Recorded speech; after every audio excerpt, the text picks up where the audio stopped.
Hello friends, welcome back to our channel Irene Joya blogs. আজকের ব্লগে আপনাদের সাথে শেয়ার করতে চলেছি আমাদের বাড়িতে উইকলি কি কি বাজার করে বাবা আনে, সেটা ফল, সবজি, মাছ কি কিনে এনেছে সেটাই আপনাদের সাথে আজকে শেয়ার করব। তো ফার্স্টেই দেখতে পাচ্ছেন একটা পেঁপে আছে, দেন আপেল আছে, 5-6টা মতন কলা, অল্প আঙুর যেটা খুবই বিচ্ছিরি খেতে ছিল, না মিষ্টি ছিল না কোনো টেস্ট ছিল, দেন 3টে পাতিলেবুও কিনে এনেছিল। আর মা রান্নাটা বসানোর আগে সবার প্রথমে ভাতটাই বসায়, ভাতটা বসিয়ে তারপর যা রান্না করার থাকে, তরকারি, মাছ, মাংস যা রান্না করার থাকে সেটা তারপর মা এক এক করে বসায়। তো মাছের মধ্যে বাবা কিনে এনেছিল অল্প চিংড়ি মাছ, দেন লইটা মাছ, দেন এনেছিল ডিমওয়ালা ছোট ট্যাংরা মাছ, আর এনেছিল রুই মাছ। কারণ রুই মাছটা আমি খাই, মা পাতলা ঝোল বানায়, সেটা আমার বেশ ভালো লাগে লেবু দিয়ে খেতে।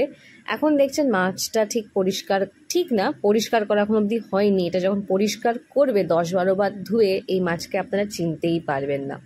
এবার আসি সবজি বাজারের মধ্যে ফার্স্টে এনেছে কাঁচা আম বাবা, দেন পুঁই শাক এনেছে, তারপর পটল এনেছে মাছের ঝোল করার জন্য, বরবটি এনেছে, বেগুন এনেছে, উচ্ছে এনেছে, অল্প কুমড়ো এনেছে, কাঁচা লঙ্কা, টমেটো নিয়ে এসেছে, ঢ্যাঁড়স এনেছে, আলু ঢ্যাঁড়সের তরকারি বা ঢ্যাঁড়স পেঁয়াজ ভাজা বেশ খেতে ভালোই লাগে, অল্প ধনেপাতা নিয়ে এসেছে, সাইডে একটা ছোট্ট আদার টুকরো দেখা যাচ্ছে, আর এনেছে নিম পাতা, কারণ বাবা নিম পাতা দিয়ে ওই নিম বেগুন খেতে খুবই পছন্দ করে, তো একটু নিম নিয়ে এসেছে। আর এই গরমে নিম পাতা খাওয়া বেশ ভালো।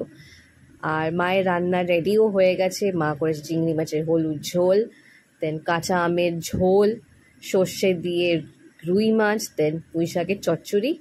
এই ছিল আমাদের আজকের দুপুরের মেনু, দারুণ মেনু ছিল।